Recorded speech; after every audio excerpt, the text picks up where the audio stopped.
اللهم صل على محمد وآل محمد وعجل فرجهم.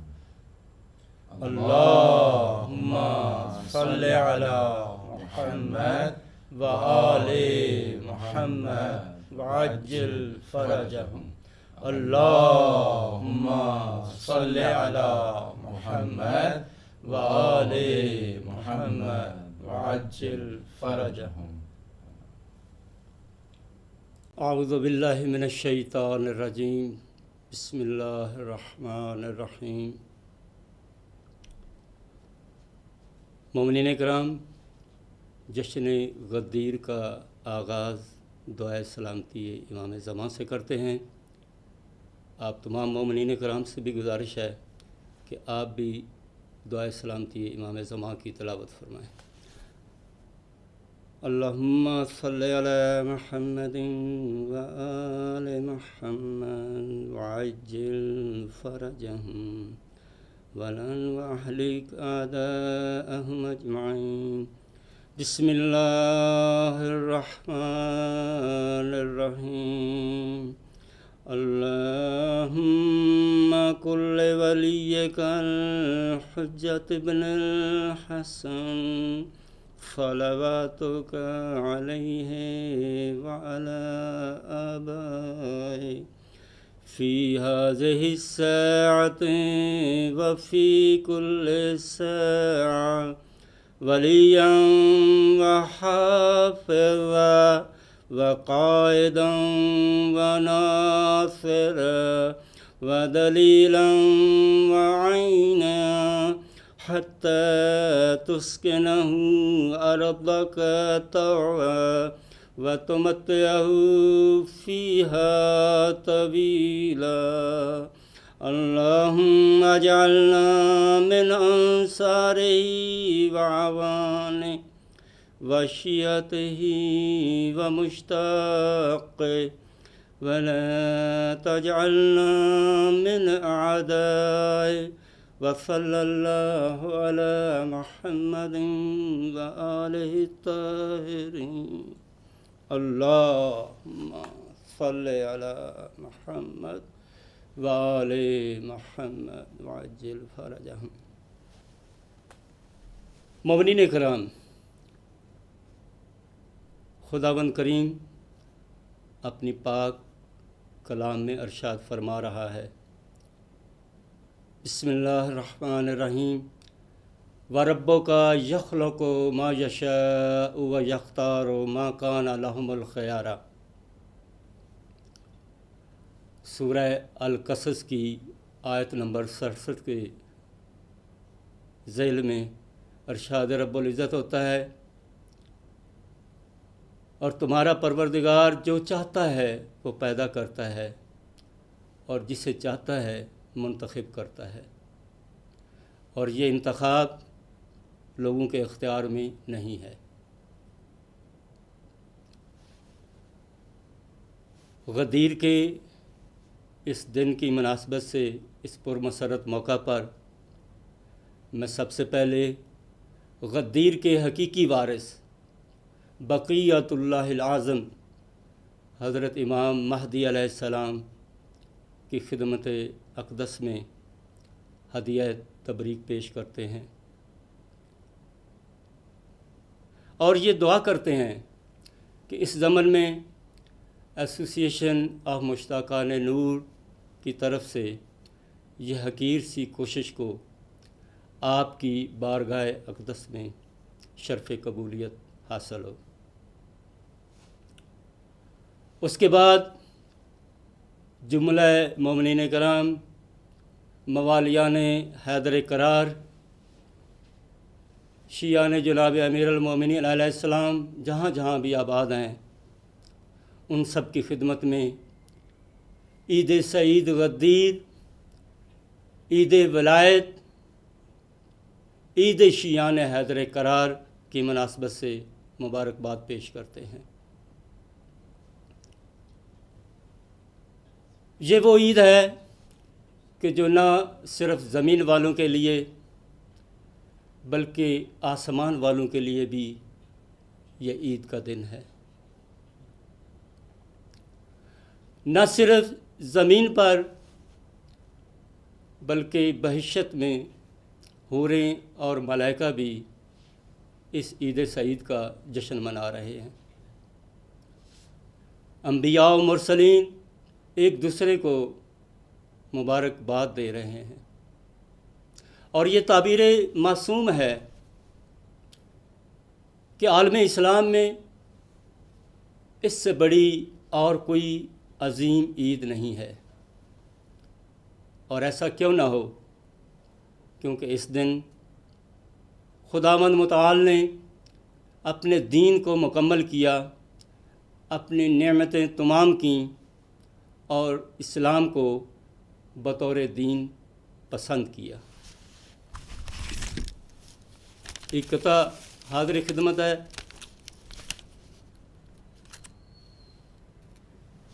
کہا غدیر پہ خالق نے مصطفیٰ سے کہ ہم علی کے ذکر پہ نعمت تمام کرتے ہیں۔ کہا خدا نے علی سے بنا کے جنت کو، اسے بھی ہم تیرے بچوں کے نام کرتے ہیں۔ میں ملتمس ہوں برادر حیدر علی محب سے کہ وہ تشریف لائیں اور امام علی علیہ السلام کی مدح سرائی میں منقبت پیش کریں۔ برائے خوشنودی محمد و آل محمد صلوات۔ اللہم صلی علی محمد و آل محمد وعجل۔ راہ خدا دنیا کو دکھائے، راہ خدا دنیا کو دکھائے، ایک محمد ایک علی، راہ خدا دنیا کو دکھائے، ایک محمد ایک علی، اس تقدیر سے ہادی آئے، ایک محمد ایک علی، راہ خدا۔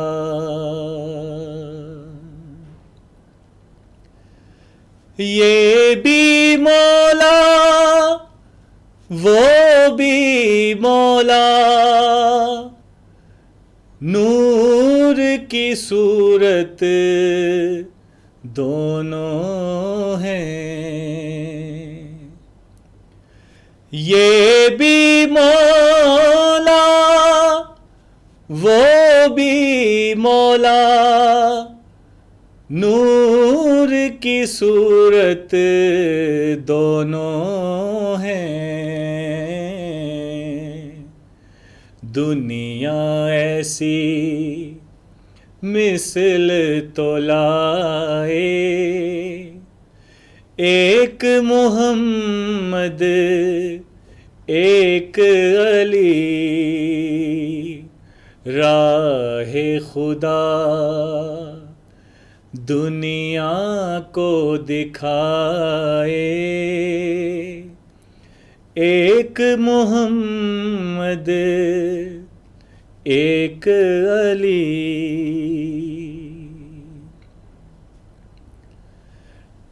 پالنے والے رب کو دیکھو، کتنا یقین ہے عمران پر، پالنے والے رب کو دیکھو، کتنا یقین ہے عمران پر ان کی گود میں پلنے آئے، ایک محمد ایک علی ان کی گود میں پلنے آئے، ایک محمد ایک علی۔ اور شہر علم میں 12 در تھے، ہر در میں تھے کتنے شہر، شہر علم میں 12 در تھے، ہر در میں تھے کتنے شہر، ہم بس اتنا دیکھنے پائے، ایک محمد ایک علی، ہم بس اتنا دیکھنے پائے، ایک محمد ایک علی۔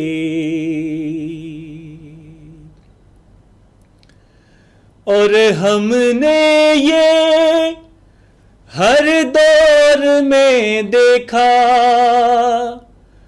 رحمت حق اور نعمت حق، ہم نے یہ ہر دور میں دیکھا، رحمت حق اور نعمت حق، دو حصوں میں بٹتی جائے، ایک محمد ایک علی، دو حصوں میں بٹتی جائے، ایک محمد ایک علی۔ اور ایک حسین ہے حجت خالق، ایک ہے غازی ان کا حصار، ایک حسین ہے حجت خالق، ایک ہے غازی ان کا حصار، کرب و بلا میں، کرب و بلا میں ایسے آئے، ایک محمد ایک علی، کرب و بلا میں ایسے آئے، ایک محمد ایک علی، راہ خدا دنیا کو دکھائے، ایک محمد ایک علی۔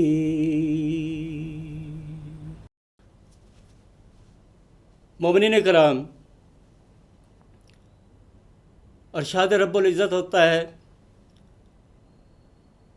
اعوذ باللہ من الشیطان الرجیم، بسم اللہ الرحمن الرحیم، فَإِذَا فَرَغْتَ فَانْصَبْ وَإِلَىٰ رَبِّكَ فَارْغَب۔ سورہ علم نشرہ کی آیت 7 اور 8 کے ضمن میں امام صادق علیہ السلام تشریح کرتے ہوئے فرماتے ہیں، اے رسول، اب جب کہ تم حج آخر سے فراغت پا چکے ہو تو اپنا عالم خلافت نصب کر دو، اپنے وسیع کا اعلان کر دو اور امت کو اس کے فضل و شرف سے آگاہ کر دو۔ 14 ذی الحجہ 10 ہجری حج سے فراغت کے بعد رسول خدا صلی اللہ علیہ وآلہ وسلم 1,24,000 اور کچھ روایات کے مطابق 1,40,000 کے جمع غفیر کے ساتھ کعبہ سے روانہ ہوئے اور 18 ذی الحجہ کو وارد غدیر خم ہوئے کہ جبرائیل امین علیہ السلام خداوند کریم کا تاکیدی پیغام لے کر نازل ہوئے، یا ایھا الرسول بلغ ما انزل الیک من ربک وَإِن لَّمْ تَفْعَلْ فَمَا بَلَّغْتَ رِسَالَتَهُ وَاللَّهُ يَعْصِمُكَ مِنَ النَّاسِ، اے رسول پہنچا دے وہ حکم جو تیرے پروردگار کی طرف سے تجھ پہ نازل کیا گیا۔ اگر تو نے وہ پیغام نہ پہنچایا تو گویا تو نے رسالت کا کوئی پیغام نہیں پہنچایا، اور میں اللہ تجھے لوگوں کے شر سے محفوظ رکھوں گا۔ اس تاکیدی حکم کے آنے کے بعد پیغمبر اکرم صلی اللہ علیہ وآلہ وسلم نے خطبے کا اہتمام شروع کیا۔ اب تاخیر کی گنجائش اس لیے بھی نہیں تھی کہ اشرار امت سے تحفظ کا حوالہ خداوند کریم نے آیا بلغ میں دے دیا تھا۔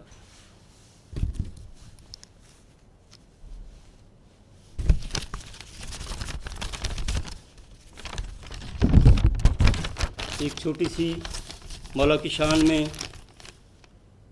ایک منقبت پیش کرتا ہوں۔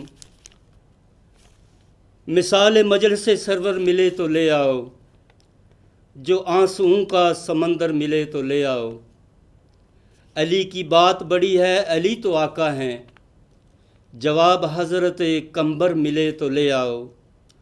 نبی کے بعد تو راہبر بنا لیے لیکن کہیں غدیر کا منبر ملے تو لے آؤ۔ نکل کے نار سے جنت میں آ کے حر بولے، کسی کا ایسا مقدر ملے تو لے آؤ۔ ازل سے لے کر ابد تک ہمارا دعویٰ ہے، کوئی حسین سا راہبر ملے تو لے آؤ۔ مومنین کرام، جشن کی کارروائی کو آگے بڑھاتے ہوئے میں ملتمس ہوں برادر سید حسن رضا زیدی سے کہ وہ تشریف لائیں اور اپنے امام کی خدمت اقدس میں ان کی مدح سرائی میں منقبت پیش کریں۔ برائے تاجیل ظہور یوسف زہرا صلوات اللہم صلی علی محمد وآل محمد وعجل فرج۔ جب آئے بلغ تیرے تیور نظر آئے، جب آئے بلغ تیرے تیور نظر آئے، جب آئے بلغ تیرے تیور نظر آئے، کہ دنیا میں علی سب سے قداور نظر آئے۔ سورج کی کہیں دھوپ کہیں عشق کا سایہ، سورج کی کہیں دھوپ کہیں عشق کا سایہ، ایک وقت میں دو طرح یہاں کے منظر نظر آئے جب آئے بلغ تیرے تیور نظر آئے ایک نور کے دو ٹکڑے تھے آئینہ خم میں ایک نور کے دو ٹکڑے تھے آئینہ خم میں جس رخ سے بھی دیکھا وہ برابر نظر آئے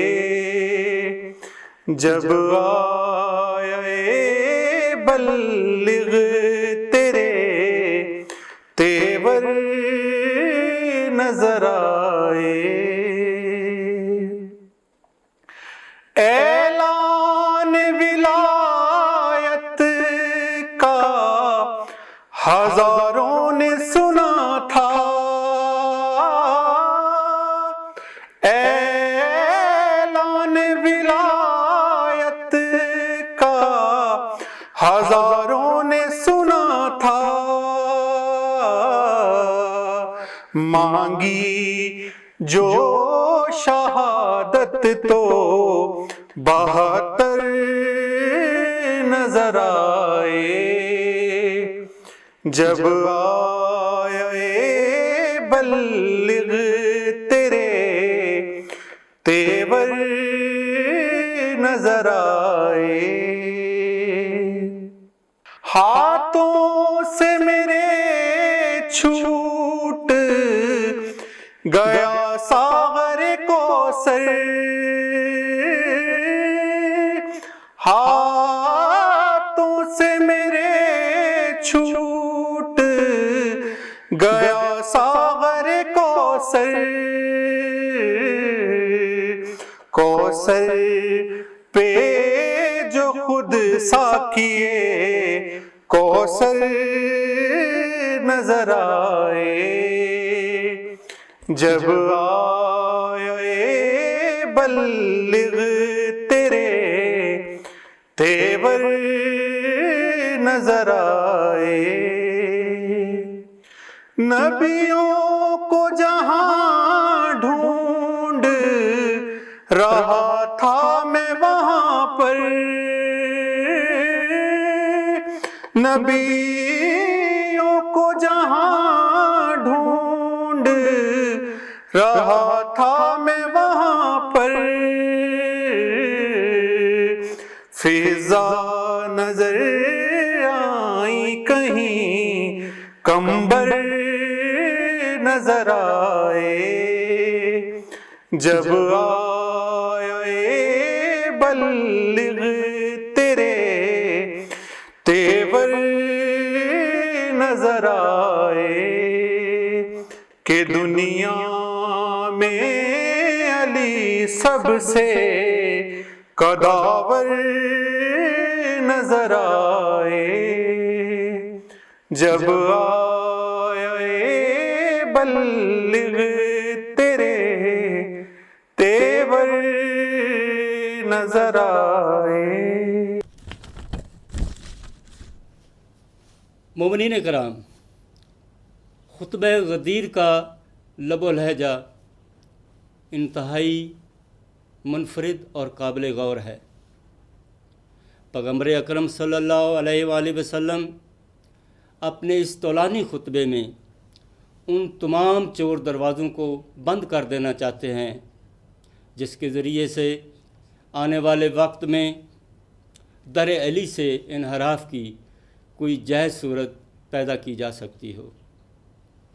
یہ خطبہ اس امر کی طرف بھی واضح اشارہ ہے کہ تمام اسلامی قوانین و احکامات پر عمل درآمد اور جملہ عبادات کی قبولیت کے لیے ولایت ہی ضمانت ہے۔ یہ خطبہ ممکنہ مشکلات کے حل کی جانب بھی رہنمائی کرتا ہے جو پیغمبر اکرم صلی اللہ علیہ وآلہ وسلم کے بعد پیش آنی تھی۔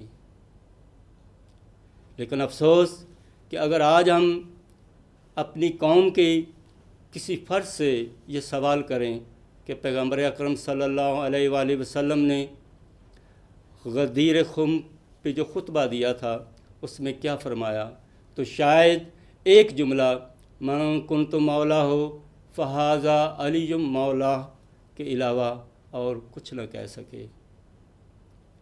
ہم دوسروں سے کیا شکایت کریں جب خود ہماری ہی یہ حالت ہو۔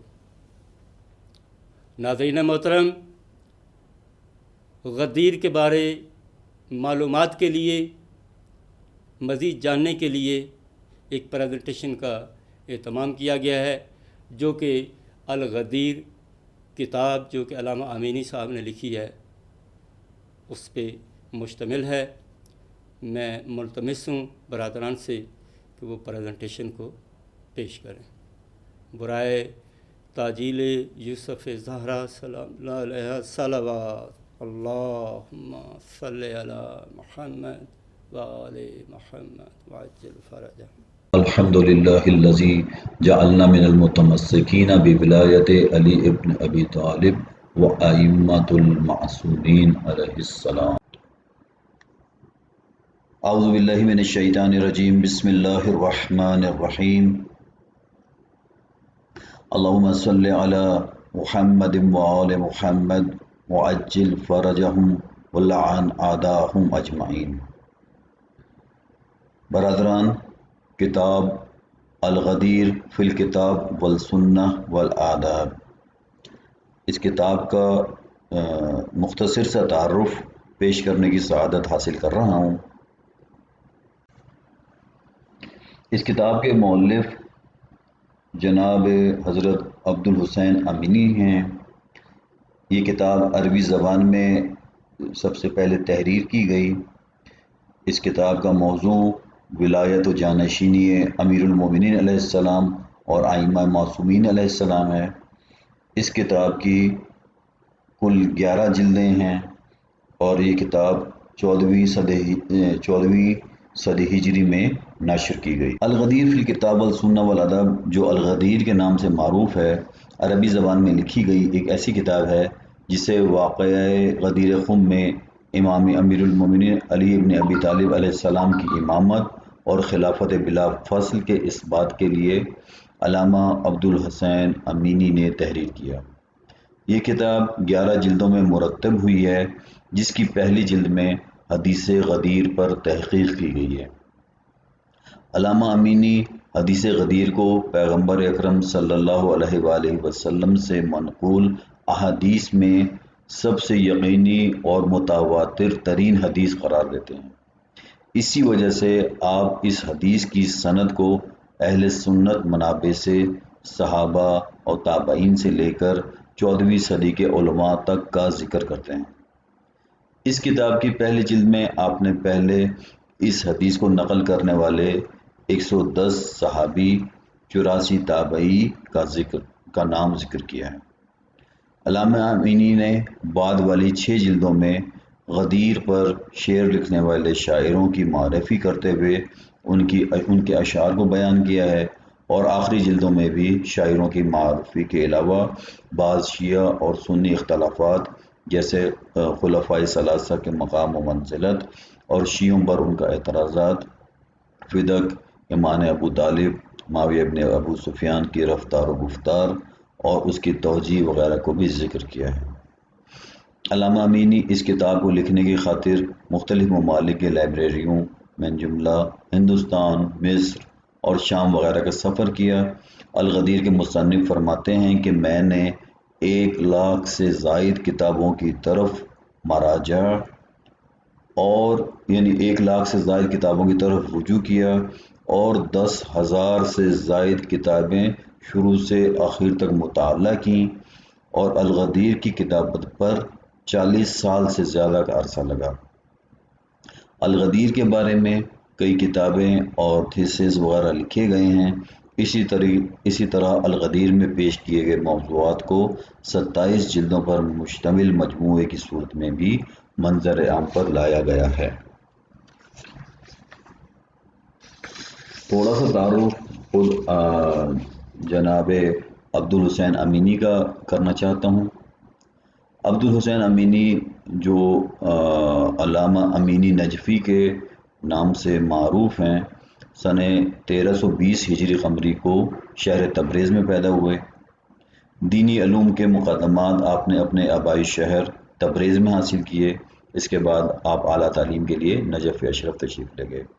وہاں آپ نے نجف اشرف کے نامور اساتید سے علوم آل محمد علیہ السلام حاصل کی، اور جوانی میں آپ نے سید عبدالحسن اصفہانی، مرزا محمد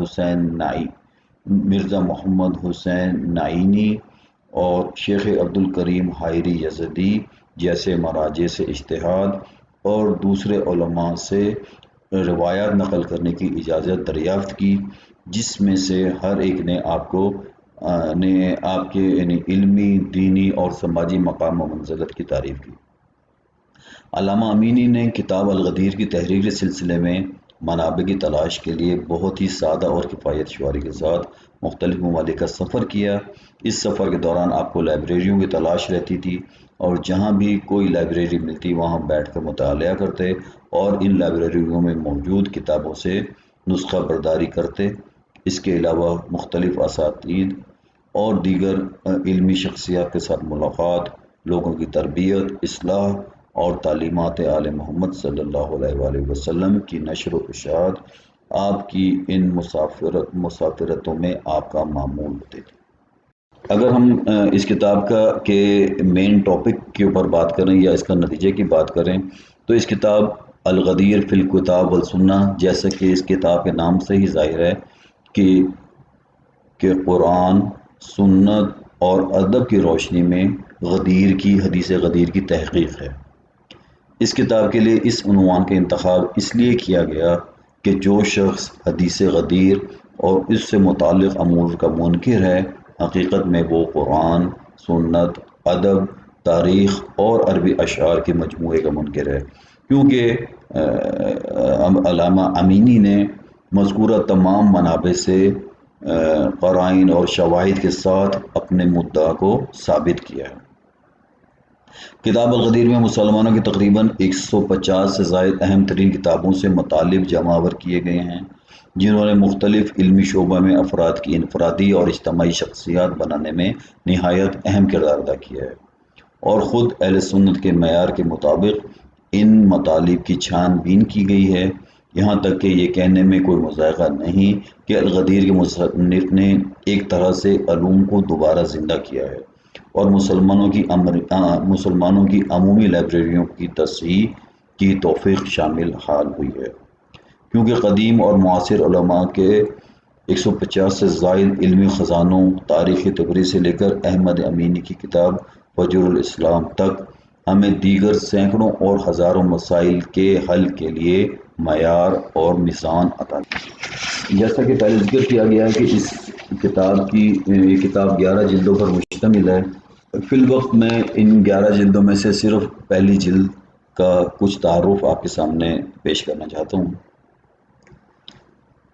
علامہ امینی نے پہلی جلد میں علامہ امینی نے حدیث غدیر کو نقل کرنے کے بعد پیغمبر اکرم صلی اللہ علیہ وآلہ وسلم کے صحابہ میں سے 110 صحابہ کے نام لیے ہیں جنہوں نے اس حدیث کو نقل کیا، اور ان میں سے ایک ایک کا نام اہل سنت منابع سے تفصیل کے ساتھ بیان کیا۔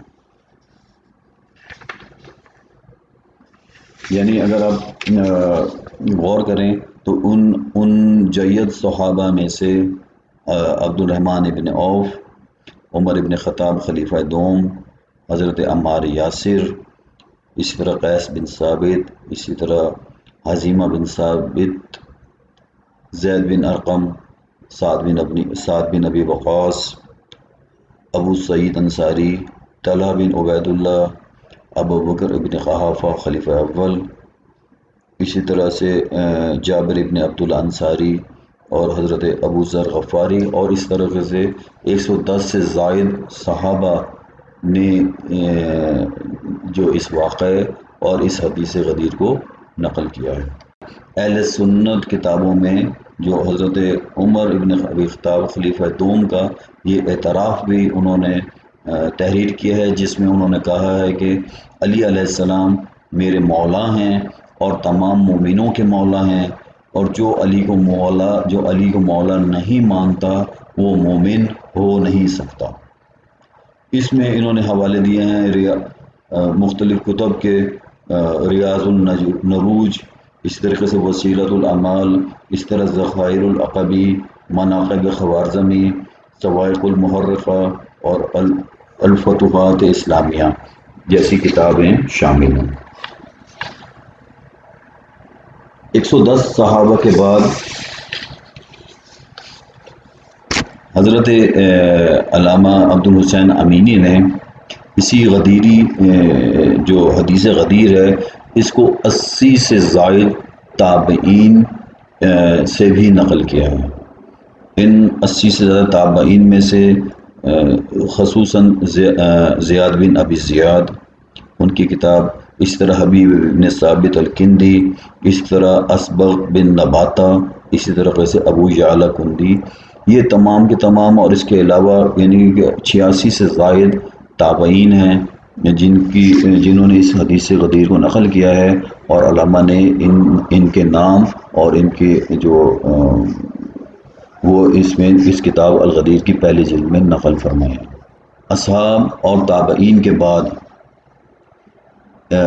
کتاب الغدیر کی پہلی جلد میں حضرت امینی نے 14 سے زائد قدیمی اہل تسنن علماء کے نزدیک حدیث غدیر پر حضرت علی علیہ السلام کی ولایت پر دلیل دی ہے۔ ان 14 قدیمی اہل سنت علماء میں امام غزالی، ان کی کتاب سر العالمین، اسی طریقے سے سبت ابن جوزی، اسی طرح ابو شاکر، اسی طرح گنجی شافعی، اسی طرح حسن بن محمد، علاء الدین سمانی، سعید بن فارس، کمال الدین ابن طلحہ شافعی، اور اس کے علاوہ یعنی کل 14 سے زائد اہل سنت کے علماء ہیں جن کا اس میں آپ نے ذکر کروایا۔ اصحاب اور تابعین اور اس کے بعد جو اہل سنت کے قدیم علماء کے بعد علامہ امینی نے 25 سے زائد مورخین کے جنہوں نے واقع غدیر کو نقل کیا ہے وہ انہوں نے تحریر فرمائے ہیں، جس میں ابن اساکر، ابن اسیر، ابن کثیر شامی، ابن حجر عقلانی، ابن صباغ مالکی، بلازری، طبری، خطیب بغدادی، ابن عبد البر، شہر ستانی، یہ اس کے علاوہ یعنی کل 25 سے زیادہ مورخین ہیں جن کے نام آپ نے تحریر فرمائے ہیں کہ جنہوں نے واقع غدیر کو نقل کیا ہے۔ اسی طریقے سے 12 سے زائد اہل سنت کے مفسرین جن میں طبری، سولبی، واحدی، بغوی، قاضی بیضاوی، آلوسی، نشاپوری، سیوطی، قاضی شکافی، قرطبی، فخر الدین رازی، ابن کثیر شامی، خطیب شربینی، عمادی، یعنی یہ 12 سے زائد مفسرین ہیں جنہوں نے اس حدیث غدیر کو نقل کیا ہے، اور ان تمام کی جو نقول ہیں وہ علامہ امینی نے اپنی کتاب کی پہلی جلد میں انہوں نے شامل کی ہیں۔ اسی طریقے سے دوسری جلد کے اندر جو یعنی آپ نے سب سے پہلے قرآن و سنت کی روح سے شعر و شاعری کی شان اور منزلت پہ بحث کی گئی ہے۔ اس کے بعد پہلی صدی ہجری کے شاعروں کا تذکرہ کیا گیا ہے جنہوں نے غدیر کے حوالے سے شعر کہے ہیں۔ ان میں اس باب میں امیر المومنین علیہ السلام، حسان بن ثابت، قیس بن سعد بن عبادہ، عمر بن عاص، محمد ابن عبد الحمیدی وغیرہ کو تاریخی اسناد کے ساتھ ذکر کیا ہے۔ مختصراً میں چند بڑے محققین اور چند جو بڑے علماء ہیں ان کی توصیف، انہوں نے جو توصیف اس کتاب کے بارے میں، الغدیر کے بارے میں کی ہے، وہ اس کے بارے میں بات کرنا چاہتا ہوں۔ اس میں جیسے توصیف کنندہ میں ڈاکٹر محمد غلاب مصری یہ فرماتے ہیں کہ الغدیر محققین کی آخری منزل ہے۔ اسی طرح محمد عبدالغنی حسنی یہ فرماتے ہیں کہ الغدیر ایک بہت بڑا انسائکلوپیڈیا ہے۔ اسی طرح ڈاکٹر عبدالرحمن کیالی یہ کہتے ہیں کہ الغدیر ایک ایسی کتاب ہے جسے ہر مسلمان کے پاس ہونا چاہیے۔ اسی طرح اس طرح فرماتے ہیں، اسی طرح فرمایا گیا ہے کہ الغدیر کی مٹھاس نہایت گوارا اور ایک نادر انسائکلوپیڈیا ہے، اور یہ کہا گیا ہے کہ الغدیر علم و آگاہی کا بے کراں سمندر ہے۔ الغدیر کتاب اطمینان بخش تاریخ اور آفاقی معرفت کی کنجی ہے۔ الغدیر ٹھاٹھے مارتا سمندر ہے۔ الغدیر تمام تاریخ و قائے کا مجموعہ ہے۔ الغدیر ایک بے نظیر علمی کوشش ہے۔ الغدیر ایک دشت آفرین کتاب ہے۔ الغدیر دوسری کتابوں سے ممتاز ایک کتاب ہے۔ الغدیر ایک معجزانہ دریا ہے۔ اور سب سے آخر میں جو اس کتاب الغدیر کا جو نتیجہ نکلا وہ آپ کے سامنے میں پیش کرنا چاہتا ہوں کہ آغا کی اتنی کوششوں کا کہ بہت سارے مطالب، بہت سارے نتائج میں سے ایک نتیجہ یہ نکلا کہ شیخ محمود شلتوت جو کہ شیخ تھے جامعہ ازہر کے، 6 جولائی 1959 کو انہوں نے فتویٰ دیا جو فتویٰ شلتوت کے نام سے مشہور ہے۔ اس فتویٰ میں انہوں نے یہ کہا کہ جعفری مکتبہ فکر ہے، جسے شیعہ امامیہ، شیعہ اثنا عشری کے نام سے بھی جانا جاتا ہے، ایک ایسا مکتبہ فکر ہے جس کی پیروی کرنا مذہبی اعتبار سے درست ہے۔ عبادت میں جیسے دوسرے سنی مکاتب فکر ہیں، مسلمانوں کو یہ جاننا چاہیے اور انہیں کسی خاص مکتبہ فکر سے ناحق تعصب سے پرہیز کرنا چاہیے، کیونکہ اللہ تعالیٰ کا دین اور اس کا الہی قانون شریعت کبھی کسی خاص مکتبہ فکر تک ہی محدود نہیں رہتا۔ ان کے فقہا مجتہدون کو اللہ تعالیٰ نے قبول کیا ہے اور غیر مجتہد کو ان کی پیروی کرنے اور ان کی تعلیم کے مطابق چلنے کی اجازت ہے، خواہ عبادت میں ہو یا لین دین میں۔ اور بالکل آخر میں حضرت عبدالحسین امینی صاحب کتاب الغدیر کا یہ جملہ میں آپ کے سامنے پیش کرنا چاہتا ہوں، جس میں ہم نے فرمایا کہ جو شخص درود پاک میں یعنی اللہم صلی علی محمد و آل محمد کے ساتھ وعجل فرجہم والعن اعداءہم بھی ساتھ میں کہے تو وہ شخص بھی اس کتاب کی توفیق میں، اس کتاب کی جو ثواب ملے گا انشاءاللہ اس ثواب میں وہ شخص بھی شامل ہوگا۔ اللہم صلی علی محمد و آل محمد وعجل فرجہم ولعن اعداءہم۔ ناظرین محترم،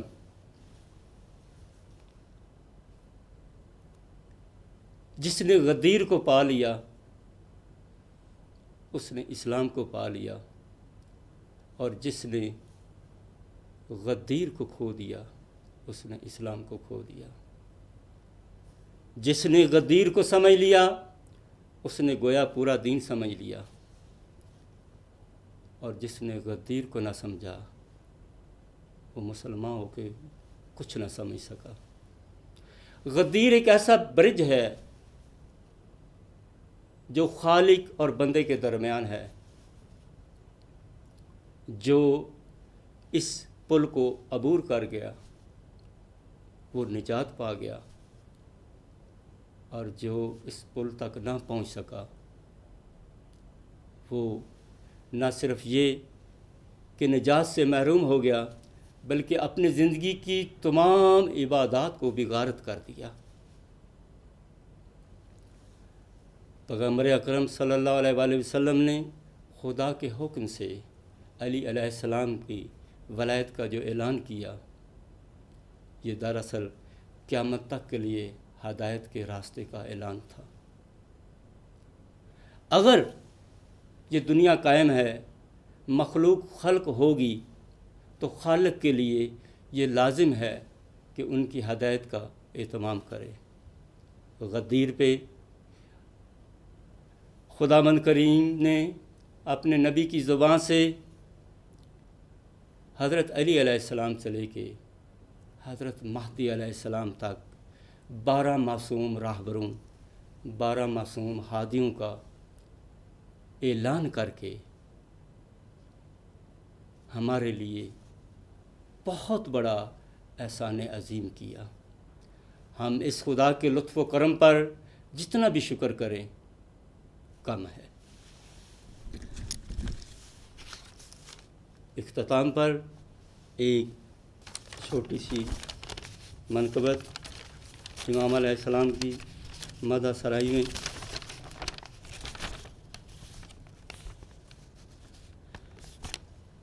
تکمیل دین نام ہے جشن غدیر کا، بھیجا ہے تاج رب نے نبی کے وزیر کا۔ آؤ علی کے چاہنے والوں خوشی خوشی، یہ جشن ہو رہا ہے جناب امیر کا۔ کوئی علی کو مولا کہے کوئی نہ کہے، یہ مسئلہ ازل سے ہے ظرف و ضمیر کا۔ کافر ہمیں وہ لکھتے ہیں دیوار و در پہ آج، ہے جس کے دل پہ زخم ابھی تک غدیر کا۔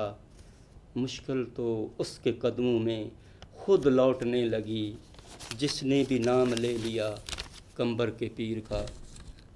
میں آخر میں ملتمس ہوں انتہائی واجب الاحترام حجت الاسلام والمسلمین جناب قبلہ علی اصغر سیفی صاحب سے کہ وہ قرآن کا فروز ممبر ہوں اور ہمیں غدیر کے انتہائی دبیز پہلوؤں سے روشناس فرمائیں۔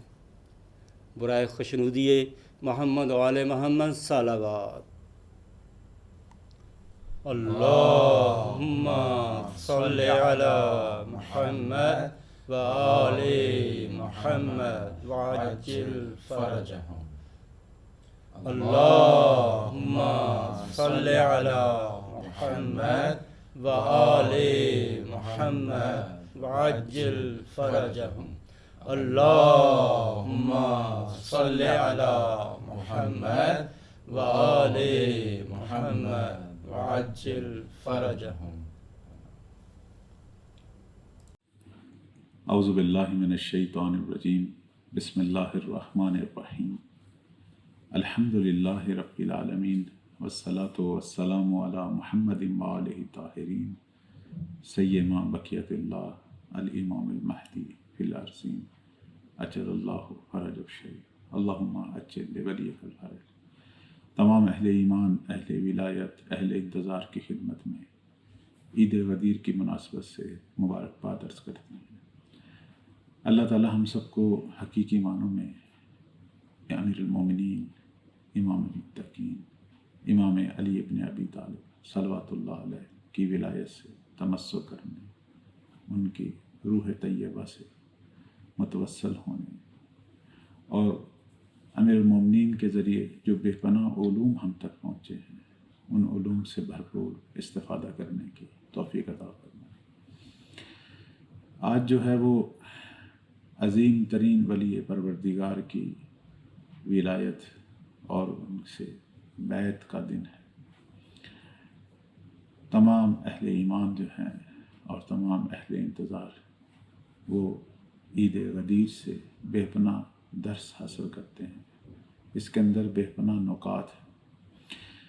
ہمیشہ مجالس کے اندر اور مختلف جو آج کل آپ دیکھ رہے ہوں گے جتنے بھی جگہوں پر جشن پڑے جا رہے ہیں، سب کے اندر غدیر کو بیان کیا گیا ہے، غدیر کے الفاظ کو بیان کیا گیا ہے۔ امیر المومنین کی ولایت پر بے پناہ گفتگو ہوئی ہے، لیکن روح غدیر کو بیان نہیں کیا گیا، روح ولایت کو بیان نہیں کیا گیا۔ روح غدیر ہر زمانے کے ولی کی بیعت ہے، اور آج امام مہدی علیہ السلام کی بیعت جو ہے وہ روح غدیر ہے۔ روح غدیر ہر زمانے کے ولی سے تمسک ہے، اور آج ولی اعظم پروردگار حضرت بقیت اللہ سے تمسک جو ہے یہ غدیر کی روح ہے۔ روح غدیر یہ ہے کہ کبھی بھی علی کو تنہا نہیں چھوڑنا، چاہے وہ علی فاطمہ بنت اسد کے بیٹے ہوں یا وہ علی یوسف زہرا ہوں۔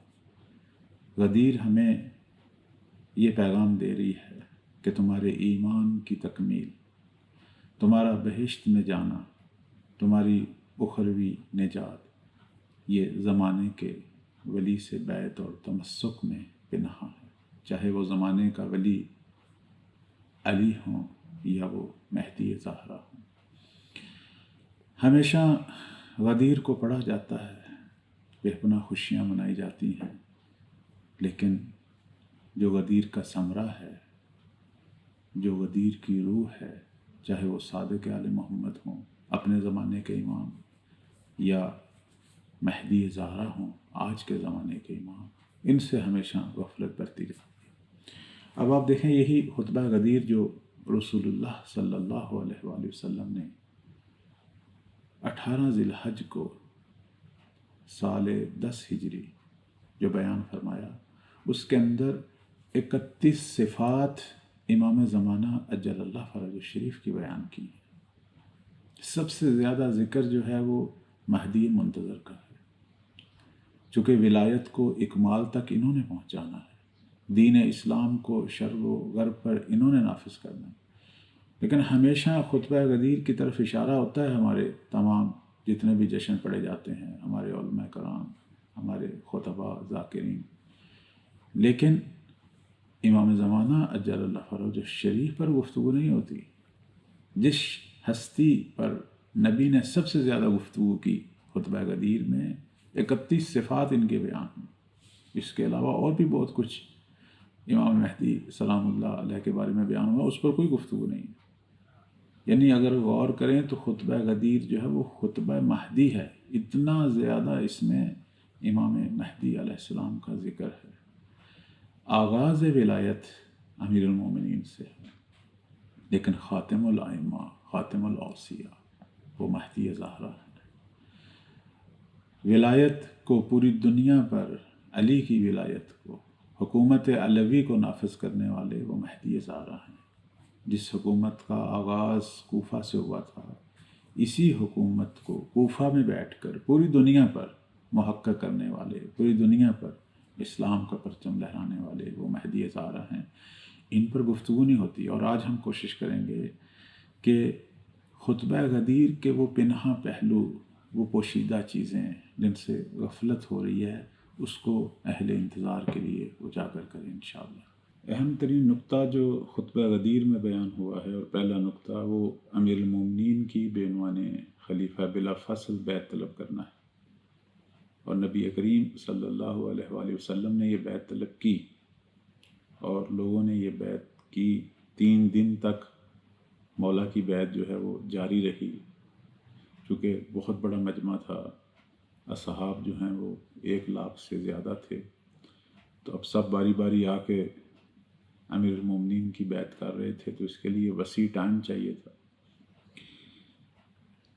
یہ وہ نقطہ ہے جسے عام طور پر ہمارے خطیب جو ہیں وہ بیان کرتے ہیں، لیکن خطبہ غدیر تو کافی طولانی ہے، اور اس خطبہ غدیر کے اندر باقی جو نبی کریم صلی اللہ علیہ وآلہ وسلم کے جو فرامین اور ان کے جو پاکیزہ کلمات ہیں وہ بیان نہیں ہوتے، چونکہ آپ نے صرف امیر المومنین کی بیعت نہیں مانگی، آپ نے تمام ائمہ کی بیعت مانگی، چونکہ سلسلہ امامت جو ہے وہ قیامت تک ہے۔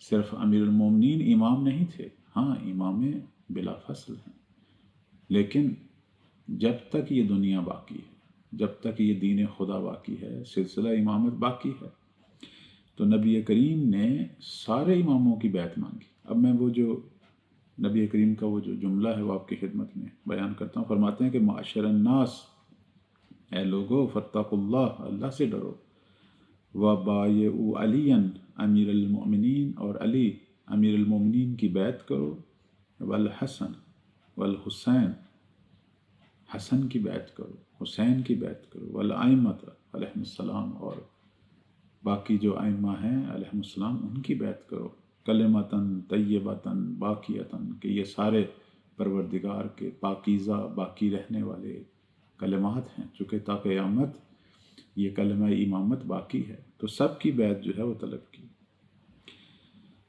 اور تیسرا جو نقطہ ہے وہ یہ ہے کہ سب سے زیادہ ذکر جو ہے خطبہ غدیر میں وہ امام مہدی علیہ السلام کا ہوا ہے، جیسے میں نے پہلے بھی عرض کیا کہ 31 کے قریب صفات ذکر ہوئی ہیں، اب وہ میں انشاءاللہ بیان کروں گا، کہ فرمایا کہ مہدی قائم آخری امام جو ہے وہ ہم میں سے ہے، ہمارے خاندان میں سے ہے، وہ دین خدا کا یاور ہے، وہ ظالموں سے انتقام لینے والا ہے، وہ دشمنوں کے محکم مستحکم جو قلعے ہیں ان کے دروازے کھولے گا، ان قلعوں کو ویران کرے گا، وہ اولیاء کا جو ناحق خون بہا ہے اس کا انتقام لے گا، وہ دین خدا کا پشت پناہ ہے، وہ اللہ تعالیٰ کے تمام علوم کا وارث ہے۔ بہت ساری اور بھی صفات ہیں جو انشاءاللہ بیان کروں۔ تو اب فرماتے ہیں کہ اے لوگو، چونکہ تم بہت زیادہ تعداد میں ہو اور خدا کا یہ حکم ہے کہ تم سب جو ہے وہ اپنی زبان اور اپنے ہاتھ سے بیعت کرو، تو اس لیے 3 دن تک نبی کریم صلی اللہ علیہ وآلہ وسلم جو ہے وہاں ٹھہرے رہے، اور حکم خدا کے مطابق انہوں نے فرمان دیا کہ سب لوگ آئیں، اپنی زبان سے بھی اقرار کریں اور اپنے ہاتھ کو بھی مولا علی کے ہاتھ پہ رکھ کر جو ہے وہ بیعت کریں۔ اور یہ جو بیعت امیر المومنین کی ہوئی تھی اس وقت، یہ صرف سرکار امام علی علیہ السلام کی بیعت نہیں ہوئی تھی، بلکہ وہ جو آ کے زبان سے اقرار کر رہا تھا اور ہاتھ رکھ رہا تھا، وہ باقی جو امام جو اسی امام علی علیہ السلام کی نسل مبارک سے ظاہر ہونے تھے اور دنیا میں آنا تھا جن اماموں نے، ان سب کی بیعت کر رہے تھے۔ یعنی یہاں بیعت جو ہے وہ نظام امامت کی ہے، نظام ولایت کی ہے، تا قیامت آنے والے جو ہیں وہ سب جتنے بھی امام آنا ہے جنہوں نے، سب کی بیعت ہے۔ اور اس لیے ہمارے ہاں احادیث میں یہ بات ائمہ علیہ السلام سے نقل ہوئی ہے کہ ہم میں سے اگر کوئی 11 کو مانتا ہے اور کسی ایک کو نہیں مانے تو اس نے گویا کسی کو نہیں مانا۔ تو نظام امامت میں صرف ایک امام کی بیعت نہیں ہوتی، سب کی ہوتی ہے۔ جیسے آج بھی ہم امام قائم کی امت ہیں، لیکن باقی 11 ائمہ کی امامت پر بھی ہم یقین کامل رکھتے ہیں۔ اگر کسی ایک امام پر جو ہے وہ ہمارا عقیدہ نہ ہو تو باقی 11 یا موجودہ امام کی امامت پر ایمان رکھنے کا کوئی فائدہ نہیں ہے۔ اب یہ بیعت تو ہوئی، 3 دن تک یہ بیعت جاری رہی، اور سب لوگوں نے آ کے اقرار بھی کیا مولا علی کی ولایت کا اور اس سلسلہ امامت کا۔ لیکن ہوا کیا؟ آیا یہ لوگ پہلے امام کی بیعت پر باقی رہے، ان کی ولایت پر ثابت قدم رہے؟ کسی کا ایک بہت ہی مشہور اور خوبصورت شعر ہے کسی ایرانی شاعر کا، کہتے ہیں کہ با علی و یا علی یک نقطے باشد فرق آن، یا علی گفتن کجا و با علی بودن کجا۔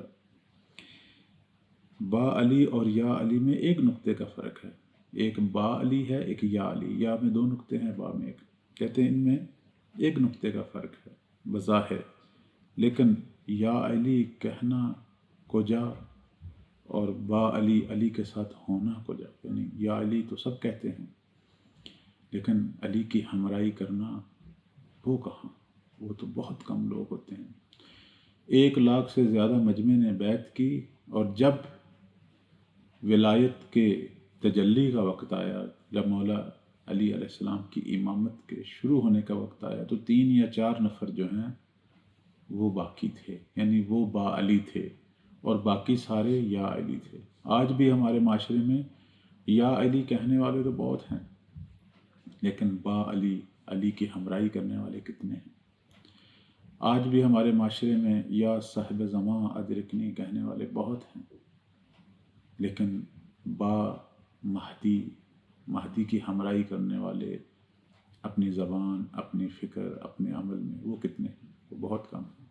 اگر یہ لوگ زیادہ ہوتے تو یہ غیبت کب کی ختم ہو چکی ہوتی۔ غیبت کے ختم ہونے کا جو فلسفہ ہے وہ انصار کا ہونا ہے، اور ایک اتنی تعداد میں کہ مولا پر حجت تمام ہو۔ وہ کوئی صرف 313 ناصر نہیں ہے جس کے مولا منتظر ہیں، 313 تو کمانڈر ہیں، رہبر ہیں۔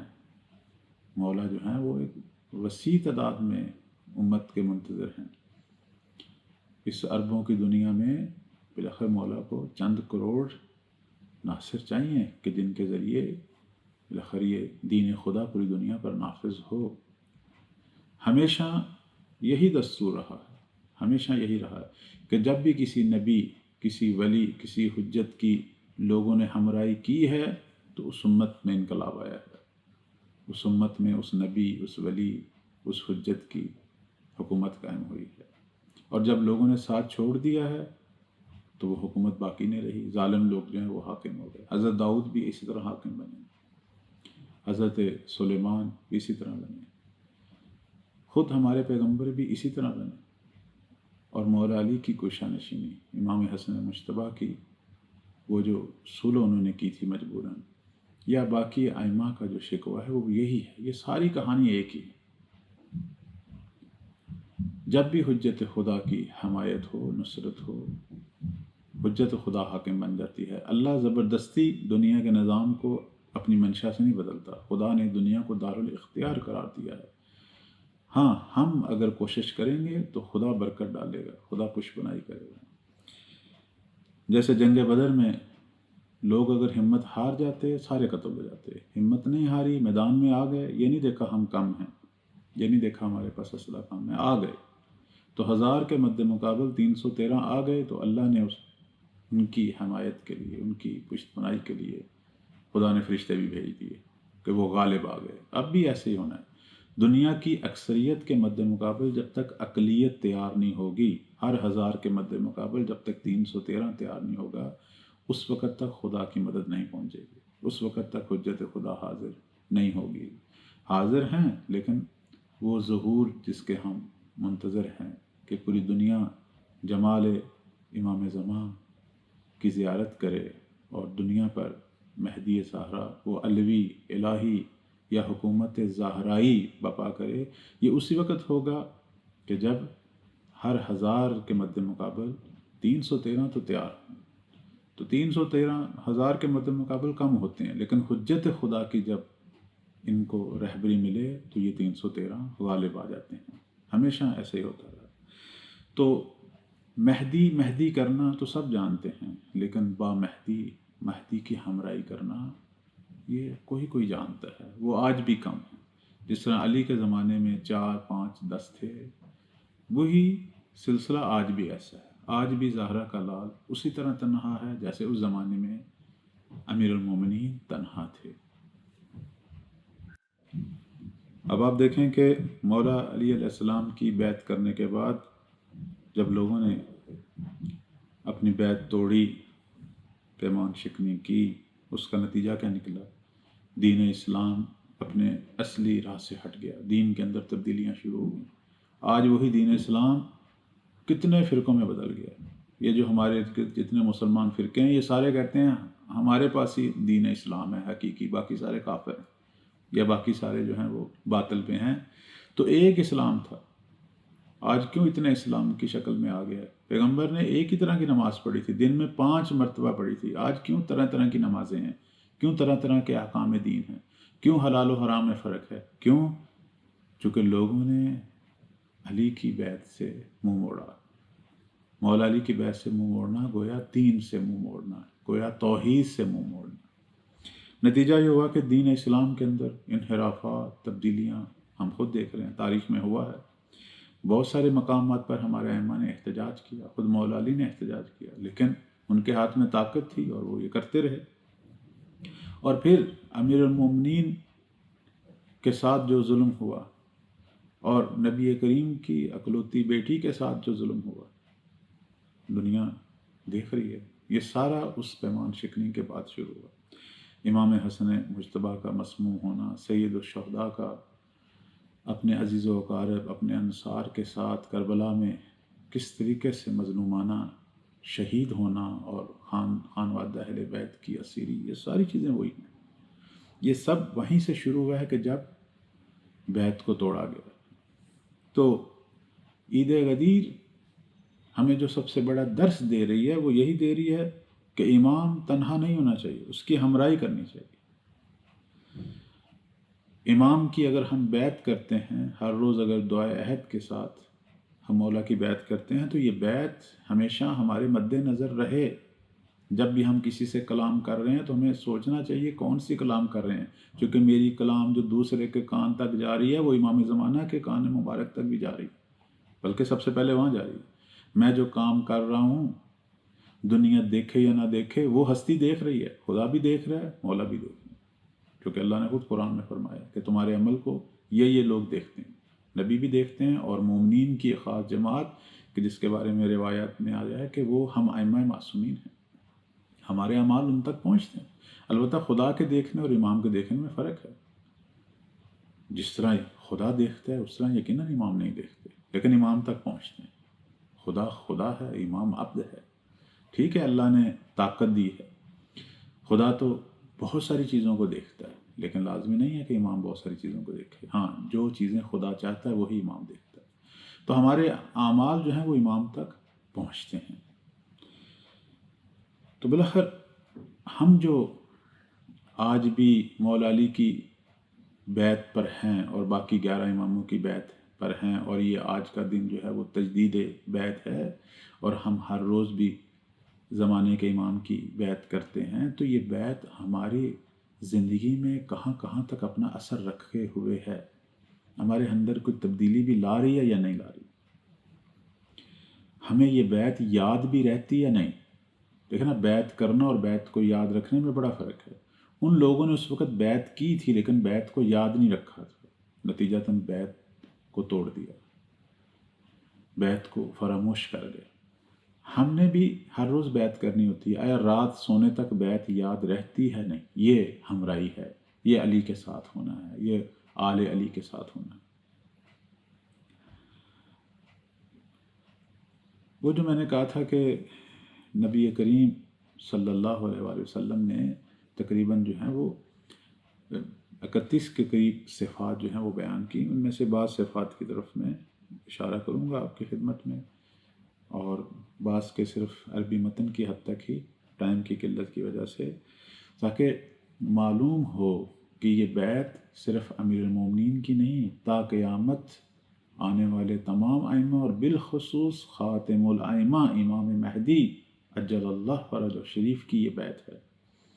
اب میں یہ چند نقطے جو ہیں صرف امام مہدی صلوات اللہ علیہ کی جو صفات بیان ہوئی ہیں امام زمان کی، ان کی طرف آ رہا ہوں، اور چند نقطے اس حوالے سے، بلکہ چند جملات جو ہیں وہ نبی کریم سے جو نقل ہوئے ہیں وہ بیان کرتا ہوں۔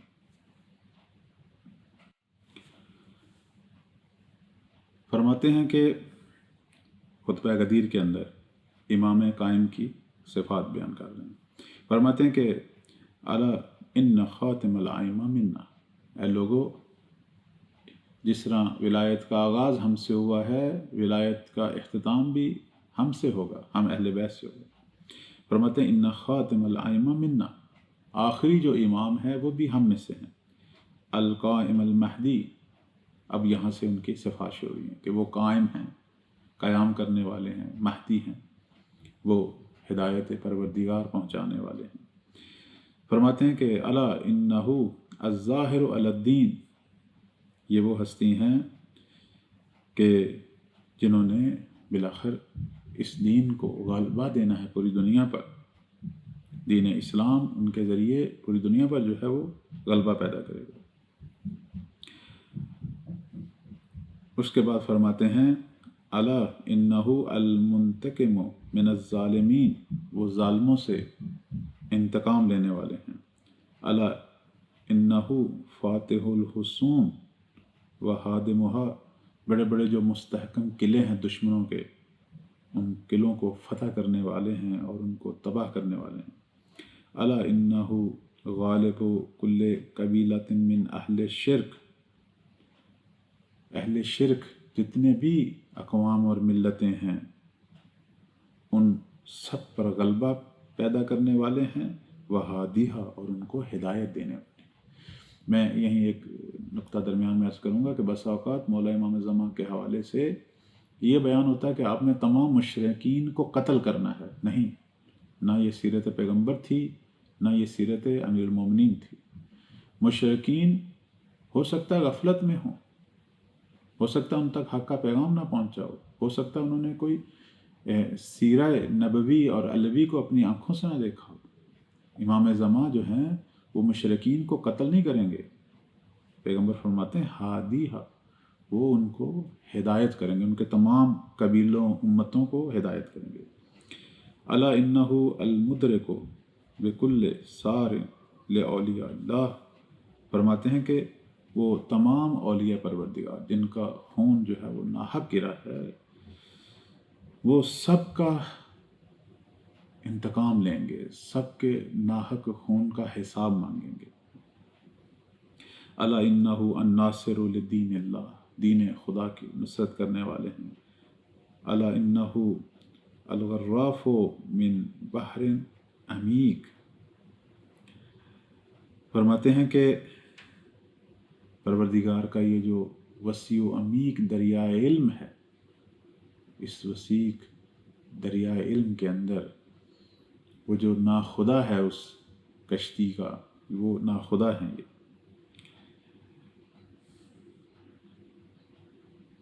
اس کے بعد فرماتے ہیں الا انہ یسم کل ذی فضل بفضلہ و کل ذی جہل بجہلہ، فرماتے ہیں کہ جو شخص جتنا بھی عظمت کا مالک ہے وہ اس کی عظمت کے مطابق اس سے پیش آئیں گے، اور اگر کوئی نادان ہے اور اس کی کوئی قیمت نہیں ہے یعنی پست ہے، اس کے ساتھ بھی نیکی کریں گے۔ یہ مولا کا جو وسیع اخلاق ہے اس کو بیان کر رہے ہیں۔ اسی طرح فرماتے ہیں کہ الا انہ خیرۃ اللہ و مختار، کہ وہ پروردگار کے برگزیدہ اور خدا کے نیک ترین اولیاء میں سے۔ الا انہ وارث کل علم والمحیط بکل فہم، فرماتے ہیں کہ وہ خدا کے تمام علوم کے وارث اور جتنی بھی دنیا میں فہم ہے یعنی حکمتیں ہیں ان سب میں سب سے بڑے حکیم۔ اور اس کے بعد فرماتے ہیں کہ المخبر عن رب عز و جل، وہ خدا کی خبریں، خدا سے آنے والے تمام جو احکامات جو بشریت کے لیے ہیں اس کی خبر دینے والے ہیں۔ والمشید لامر آیاتہ الا انہ الرشید السدید، الا انہ المفوض الیہ، الا انہ قد بشر بہ من سلف من القرون بین یدہ، یعنی ان کی بشارت پہلے سے نسل در نسل صدیاں بصدیاں چلی آ رہی۔ اللہ تعالیٰ کی پہلے سے آنے والی حجتیں انبیاء بھی ان کی بشارتیں دیتے ہیں۔ الا انہ الباقی حجتاً ولا حجت بعدہ ولا حق الا معہ ولا نور الا عندہ، الا انہ لا غالب لہ ولا منصور علیہ، الا وانہ ولی اللہ فی ارضہ وحکمہ فی خلقہ وامینہ فی سرہ وعلانیتہ، فرماتے ہیں کہ یہ وہ حجت ہے جس کے بعد کوئی حجت نہیں، یہ وہ ہیں کہ جن کے ہمراہ ہمیشہ حق ہے، جن کے پاس ہمیشہ نور ہے، کوئی ان پر غلبہ پیدا نہیں کرے گا، کوئی ان سے لڑنے والا جو ہے اس کی مدد نہیں ہوگی۔ آگاہ رہیں کہ وہ زمین پر ولی پروردگار ہیں، خدا کی طرف سے لوگوں کے درمیان جو ہیں وہ حاکم اور قاضی ہیں، اور خدا کی تمام جو امور چاہے وہ مخفی ہیں یا آشکار سب کے امین ہیں۔ تو بہت ساری صفات ہیں جو خطبہ غدیر میں صرف امام زمان کی نقل ہوئی۔ امام زمانہ کی یہ غیبت اسی طرح ہے جس طرح امیر المومنین کی گوشہ نشینی تھی، جب مولا کی بیعت لوگوں نے فراموش کر دی اور امیر المومنین کی ہمراہی نہ ہوئی تو مولا نے گوشہ نشینی اختیار کی۔ یہ جو تقریباً 25 سال امام نے گوشہ نشینی اختیار کی، اس میں مولا نے ٹائم جو ہے وہ جس طرح گزارا اس کو ہم کہتے ہیں یہ بہت اہم ترین دور تھا۔ اس میں مولا نے افراد کی تربیت پر اپنا وقت صرف کیا، کیونکہ امام نے جب دیکھ لیا کہ جب وقت ولایت آیا تو چند لوگ بچے ہیں اور باقی لوگ جو ہیں وہ ولایت سے منہ موڑ چکے ہیں، تو اس کا مطلب ہے کہ لوگوں کی جو اساسی ذمہ داری اس وقت امام پر عائد ہو رہی تھی وہ حکومت کرنا نہیں تھی بلکہ ان کی تربیت کرنا تھی، تاکہ ان کے اندر معرفت پیدا ہو، تاکہ ان کے اندر تقوی پیدا ہو۔ جو حقیقی معنوں میں اپنی اصلاح کرے گا، اپنے اندر تقوی پیدا کرے گا، اپنی تربیت کرے گا تو اسے اصلی مربی کی پہچان ہوگی نا، پھر وہ علی کی طرف آئے گا۔ تو لہٰذا امیر المومنین نے یہ جو 25 سال گزارے ہیں لوگوں کی مشکلات کو حل کیا، ان خلفاء کی مشکلات اپنی جگہ حل کی ہیں، لوگوں کی ظاہری مشکلات، فکری مشکلات، علمی مشکلات، لوگوں کی جو مادی مشکلات ہیں وہ حل کی، اصحاب کی تربیت کی، اور مختلف باغات مولا نے اس زمانے میں اگائے، اپنا ٹائم جو ہے وہ رزق حلال لوگوں کو بتایا کس طرح، اور پھر فقراء کے اندر ان باغات سے آنے والا مال تقسیم کرنا۔ یہ سارے وہ وظائف ہیں جو منتظرین کے وظائف ہیں، اور اس کے ساتھ ساتھ امیر المومنین نے اللہ کی عبادت کی اور بتایا کہ عبد کو کیسے اللہ کی بارگاہ میں ہونا چاہیے۔ تو اہم جو نقطہ امیر المومنین کی گوشہ نشینی سے ہے وہ شیعوں کی تربیت، وہ مسلمانوں کی تربیت۔ آج بھی امام زمانہ غائب ہیں تو یہ جو غائب ہونے والا وقت ہے یہ ٹائم ضائع نہیں ہو رہا، بلکہ اس میں انصار کی تربیت کا یہ پیریڈ ہے۔ اس لیے آپ دیکھیں غیبت کے فلسفے میں یہ بات واضح طور پر بیان ہوئی ہے کہ تاکہ لوگ جو ہیں وہ حق کو پہچانیں، حق اور باطل آپس میں جدا ہوں، جنہوں نے واقعاً ساتھ دینا ہے وہ تربیت پائیں، دوسرے تو دشمنوں سے ملیں گے۔ ایک تو معرفت پیدا کرنے کا ٹائم ہے ہمارے پاس، ایک اپنی اصلاح کا ٹائم ہے، چونکہ جب زمانہ ظہور ہوگا اس وقت بھی ہوگا اصلاح کا ٹائم، لیکن ممکن ہے لوگوں کی سمتیں، لوگوں کے رخ اسی طرح پھر جائیں جس طرح امیر المومنین کے وقت ولایت پھر گئے تھے۔ وہی لوگ جو کل کچھ کہہ رہے تھے آج کچھ ہو گئے۔ تو یہ جو غیبت کا زمانہ ہے یہ ہماری اصلاح کا زمانہ ہے۔ غیبت کا فلسفہ بھی یہی ہے۔ غیبت میں ہمارا اہم ترین جو فریضہ ہے وہ انتظار ہے، اور انتظار کے اندر ہمارے اہم ترین فریضے اپنے زمانے کے امام کی معرفت اور ان کی اقتداء۔ حقیقی ولی خدا کو پہچانو، ان کی صحبت اختیار کرو، ان کی منشا کے مطابق چلو، ان کی مشایعت کرو، ان کے شیعہ بنو، اور پھر اپنی تعداد آہستہ آہستہ بڑھاؤ۔ لیکن جب آپ کی تعداد بڑھے، کمیت کے بڑھنے کے ساتھ کیفیت پر فرق نہ آئے، کیفیت بھی بڑھے۔ تو کیفیت اور کمیت کو مد نظر رکھتے ہوئے مولا کے ناصرین غیبت میں تیار ہوں گے، اور اس حد تک تیار ہوں گے کہ اب دنیا پر اس حکم خدا کو نافذ کرنے کے لیے کافی ہوں گے۔ مولا کے جو ناصر ہیں وہ 3 مرحلوں میں تیار ہوں گے۔ پہلے مرحلے میں وہ 313 ہیں جو اصحاب خاص ہیں، جو اولیاء خدا ہیں، ان کے تو بے پناہ فضائل ہیں کہ جنہوں نے کمانڈ کرنی ہے، جن میں 50 کے قریب خواتین بھی ہیں۔ اس کے بعد کے مرحلے میں وہ 10 یا 12 ہزار مولا کے ناصر ہیں جو مکہ میں جب مولا اعلان کریں گے اپنے ظہور کا تو اس وقت ان کے ہاتھ پر بیعت کریں گے۔ 313 کے آنے کے بعد وہ حلقہ باندھیں گے، عہد و پیمان ہوگا۔ اس کے بعد جو عمومی بیعت ہوگی اس میں سب سے پہلے 10 اور 12 ہزار، 10 یا 12 ہزار دونوں قسم کی روایات ہیں۔ اب یہ جو 10-12 ہزار ہیں ان کے بارے میں جو روایات ہیں اور ان کی جو صفات ہیں وہ یہ ہیں کہ ان میں سے ہر شخص جو ہے وہ 10 آدمیوں کے مد مقابل کا ہوگا، یعنی اس کے اندر جو قوت ہوگی، بدنی قوت، روحی قوت، فکری قوت، وہ 10 آدمیوں کے جو ہے وہ برابر ہوگی۔ مثلا آپ یہ 10,000 آدمی کو جو ہے وہ 1,00,000 کے لشکر کے مطابق جو ہے وہ شمار کریں، یا 12,000 جو ہیں وہ 1,20,000 کے لشکر کا مد مقابل لوگ ہوں گے۔ البتہ وہ جو 313 ہیں ان میں سے ہر آدمی 100 آدمیوں کے مد مقابل قوت رکھتا ہوگا، بدنی قوت بھی، روحی اور فکری قوت۔ یہ 2 مرلے کے ناصر ہیں، اور تیسرے مرلے میں پوری دنیا سے جو مولا کے محب ہیں، چاہے وہ کسی بھی ملت، کسی بھی دین سے، جو آخری نجات دہندے کے منتظر ہوں گے، جو عدالت خواہ کے منتظر ہوں گے، اب وہ ہمارے اہل سنت بھائیوں میں سے بھی ہوں گے، وہ یہودی ہوں، مسیح ہوں، کافر ہوں، ہر ایک سے ہوں گے، وہ پوری دنیا سے امام کے پاس جمع ہوں گے اور مولا کی بیعت کریں گے، اور ان کی تربیت جو ہے یہی 313 اور یہ 12,000 کا جو لشکر ہے وہ ان کی تربیت کرے گا، اور ان کا بھی مقام ایسا ایسا بڑھے گا. یعنی وہ جو تیسرا لشکر ہے وہ تربیت بھی پائے گا اور مولا کی ہمراہی بھی کرے گا، اور دنیا پر امام کے، پوری دنیا پر جب امام چھائیں گے اور غلبہ پائیں گے تو یہ انہی تمام قسم کے جو ناصر ہیں یہ مولا کا ساتھ دیں گے، تو پوری دنیا پر ہم عدالت علوی کا نعرہ بلند ہوتے ہوئے اور توحید کا پرچم لہراتے ہوئے جو ہے وہ دیکھیں گے. اور یہ 7 یا 8 مہینے میں پوری دنیا انہی ناصروں کے ذریعے جو ہے وہ پوری دنیا جو ہے اس پہ ہم دیکھیں گے کہ قرآن اور زہرا کی دولت، زہرا کی حکومت نافذ ہے. چونکہ یہ جو امام زمان کی حکومت ہے اس کو کئی نام ملے ہیں، ایک دولت القرآن اور دولت زہرا. بی بی زہرا کی جو آرزویں تھیں، جو امیر المومنین کے ذریعے، ان کی خلافت کے ذریعے وہ چاہتی تھی کہ دین خدا جو ہے وہ پوری دنیا پر غلبہ پیدا کرے، جو میرے والد گرامی لے کے آئیں، اور وہ آرزو بی بی کی پوری نہیں ہوئی، وہ امام مہدی کے ذریعے پوری ہوگی. اور حقیقی دین، حقیقی اسلام جو جبرائیل لے کے آئے تھے وہ پوری دنیا پر چھائے گا.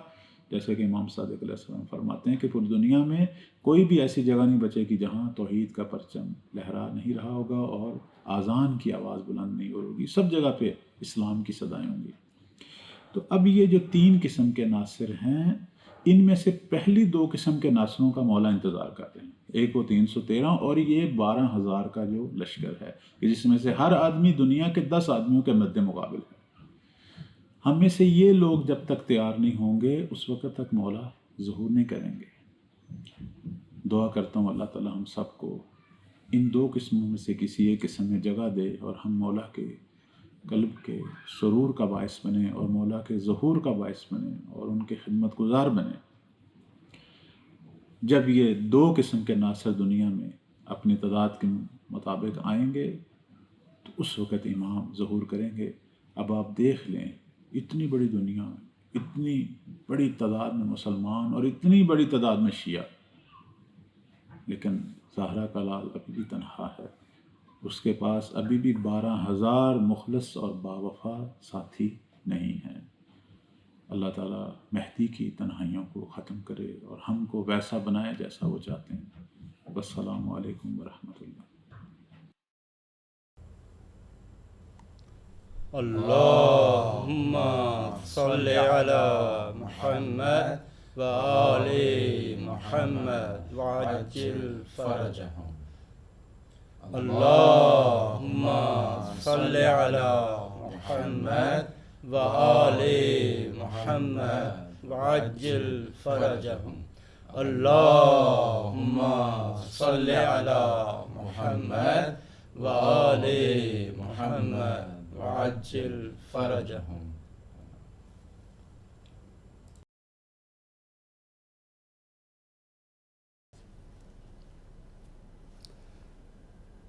ہم انتہائی مشکور ہیں حجت الاسلام والمسلمین قبلہ علامہ علی اصغر سیفی صاحب سے کہ وہ اپنی انتہائی مصروفیات کے باوجود انہوں نے اس غدیر کے جشن کے لیے وقت نکالا اور ہمیں اپنے مواعظ حسنہ سے ہمارے قلوب کو منور فرمایا. ہم تہ دل سے ان کے مشکور ہیں. ہم ان کو جتنا شکریہ ادا کریں کم ہے.